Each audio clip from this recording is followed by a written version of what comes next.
भाई valley of flowers track करने के लिए तुम्हें किसी ट्रैकिंग एजेंसी को बुक करने की कोई खास जरूरत नहीं है। अगर तुम्हें थोड़ा बहुत ट्रैकिंग का एक्सपीरियंस है तो तुम इसको खुद से भी कर सकते हो। तो भाई सबसे पहले तुम जहां कहीं भी रहते हो वहां से तुम्हें पहुंचना होगा ऋषिकेश या जोशीमठ। अब भाई ऋषिकेश कैसे पहुंचना है वो मैं नहीं बताऊंगा, वो तुम खुद से फिगर आउट कर लेना। अब यहाँ से तुम्हें फिर से बस बाइक या फिर टैक्सी पकड़ के पहुंचना होगा गोविंद घाट। भाई गोविंद घाट इस ट्रैक का बेस विलेज है, यहाँ आपको रहने और खाने के बहुत सारे ऑप्शंस मिल जाएंगे। तो आज रात आप रुकोगे गोविंद घाट में, यहाँ रुककर आप आराम करो। नेक्स्ट डे आपको सबसे पहले गोविंद घाट से फिर से एक टैक्सी पकड़ के पहुंचना होगा पुलना विलेज। आज के दिन आप पुलना से अपना 9 किलोमीटर का ट्रैक स्टार्ट करोगे घांगरिया के लिए।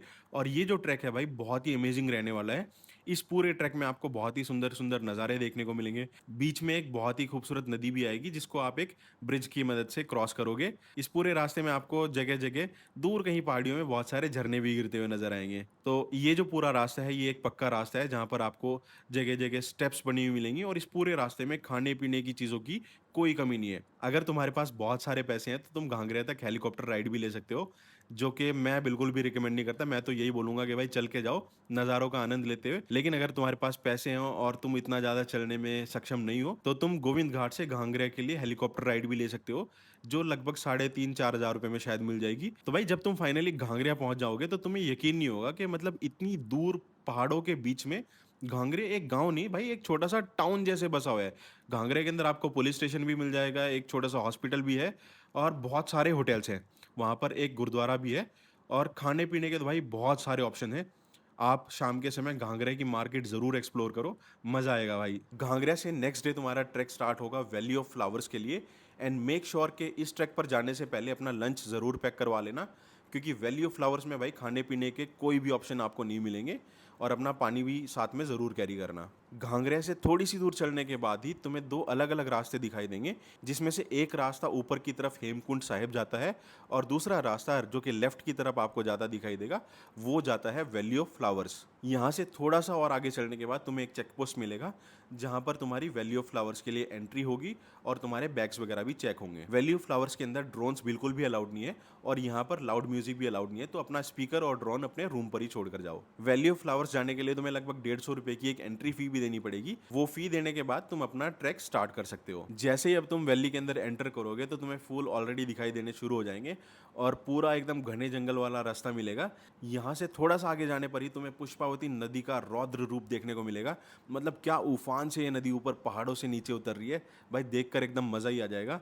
कितनी पावरफुल ये नदी है तुम्हें वहां जाकर पता चलेगा। नदी क्रॉस करने के थोड़ा सा आगे चलने के पर ही चढ़ाई का रास्ता शुरू हो जाएगा और ये रास्ता पूरा का पूरा एकदम डीप जंगल से होकर जाता है भाई।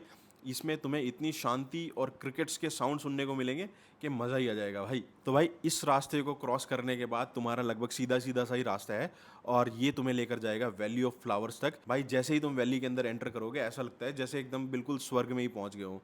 मतलब बहुत ही सुंदर सुंदर नज़ारे तुम्हें देखने को मिलेंगे वैली ऑफ फ्लावर्स में।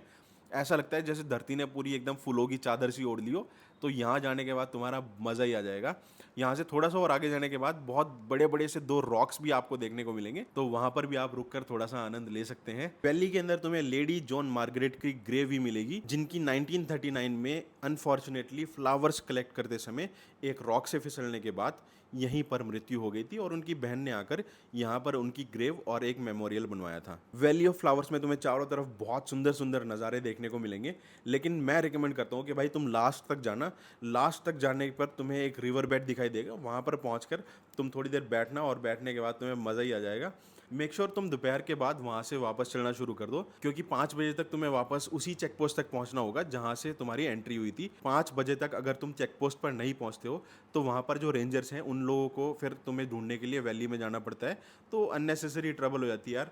तो इसलिए 5 बजे तक तो आप वापस आ जाओ और अपनी जो एंट्री है उसको एग्जिट करवा लो। वैली ऑफ फ्लावर्स के बाद नेक्स्ट डे हेमकुंड साहिब गुरुद्वारा बिल्कुल भी मिस मत करना। हेमकुंड साहिब वर्ल्ड्स हाईएस्ट गुरुद्वारा है जो कि लगभग 4,300 मीटर की ऊंचाई पर है। ये गुरुद्वारा एकदम ग्लेशियर्स के बीच में है और यहाँ पर एक बहुत ही सुंदर लेक भी है। गुरु गोविंद सिंह जी यहाँ पर कुछ समय के लिए रुके थे, तो ये गुरुद्वारा बहुत इंपॉर्टेंट हो जाता है। अगर आप यहाँ तक आए हो तो हेमकुंड साहिब गुरुद्वारा बिल्कुल भी मिस मत करना।